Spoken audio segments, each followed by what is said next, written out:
Tallinna päeva ja Eduard Vilde juubeliaasta puhul kutsume teid osalema lühijutu konkursil Vilde jalutuskäik.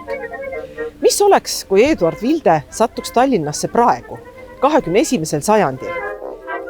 Millisena näeks ta linna, kus ta ise elas 19. sajandi lõpul ja 20. sajandi alguses? Mida ta teeks? Kas ta otsiks üles oma vanad armsad kohvikud, kooli, kus ta õppis, kohad, kus ta elas, või teeks ta midagi hoopis pöörast, võib-olla ootamatut? Pange oma fantaasia tööle ja saatke oma lühijutt meile 31. augustiks.